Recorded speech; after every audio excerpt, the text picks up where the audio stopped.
The stone walls of the convent had stood for centuries, their pale surface catching the morning light as bells once called sisters to prayer.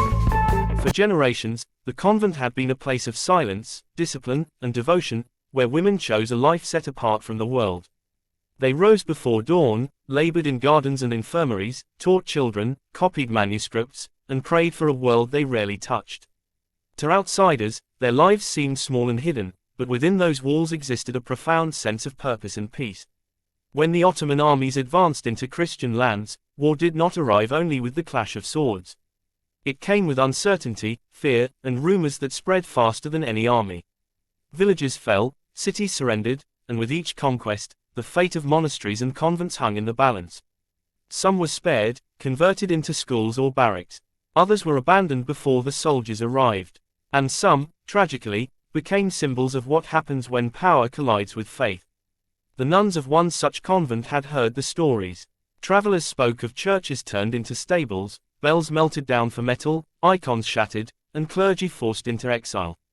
They also spoke in whispers of women dragged away, their vows mocked, their sacred lives treated as obstacles rather than as human choices worthy of respect. Still, the sisters stayed.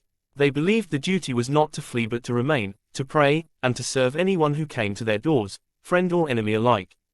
On the morning the soldiers arrived, there was no dramatic battle. The city gates had already been opened by exhausted leaders hoping to avoid destruction. The Ottoman banners appeared in the streets, and the sound of foreign commands echoed through the air. For most citizens, surrender meant survival under new rulers. For the convent, surrender meant uncertainty.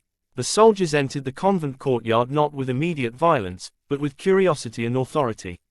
They looked at the buildings as property now belonging to the empire.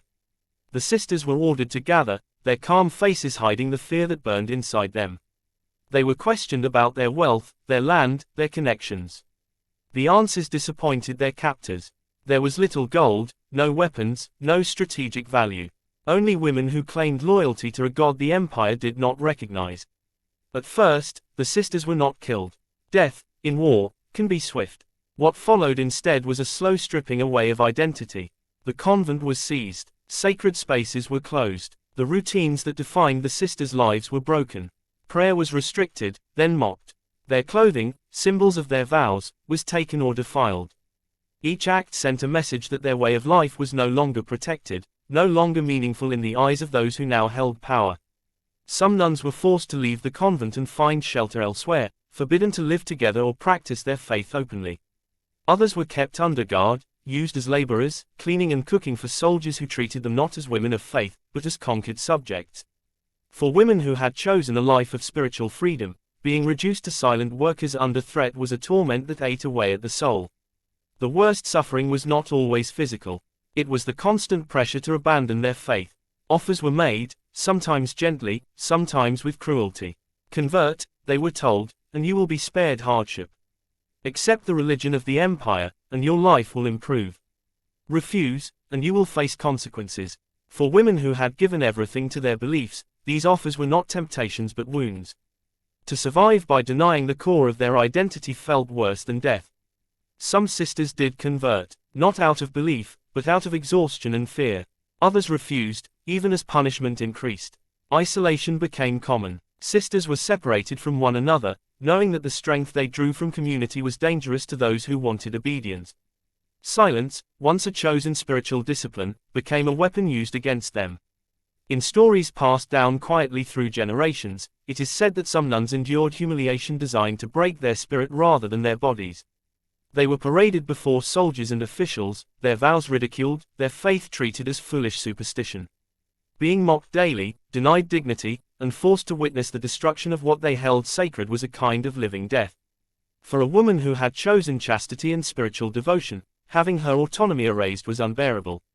Even without explicit violence, the constant threat of it hung in the air. Fear became a companion that never left. Sleep was shallow, prayer interrupted, hope tested every hour.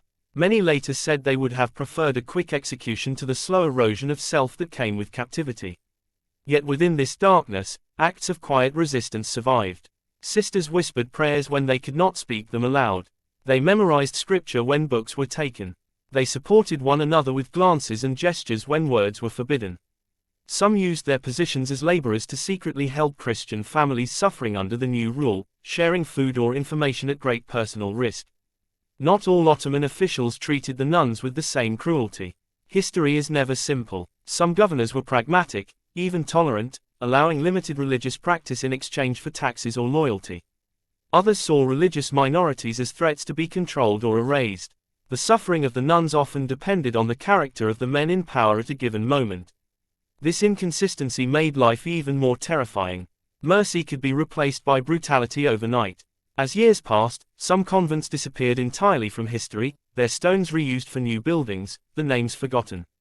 The women who lived and died there left no written records, only fragments of memory preserved in oral tradition and scattered documents. Their suffering did not end in dramatic martyrdom recognized by the world. Instead, it faded into silence, which for many was the cruelest fate of all. To say that what happened to these nuns was worse than death is not to diminish the value of life, but to recognize the nature of their torment. Death can be an ending. What they endured was an unending trial that attacked faith, dignity, identity, and hope simultaneously. It forced them to live in a world where everything they had chosen was declared meaningless, where survival itself became a daily moral struggle. Some sisters survived into old age, carrying their memories like hidden scars. They lived quietly under new regimes, their voices rarely heard. Others disappeared, absorbed into the populations around them, their past lives erased. A few escaped to distant lands, where they told their stories with trembling voices, struggling to explain how one can remain alive yet feel utterly destroyed. History often measures suffering by numbers: how many died, how many cities fell, how many years an empire ruled. But the suffering of the nuns cannot be counted so easily. It lived in the hours of forced silence, the stolen prayers, the daily fear, and the pressure to surrender the soul to save the body. These experiences resist simple statistics. Remembering their story is not about condemning an entire civilization or ignoring the complexities of history.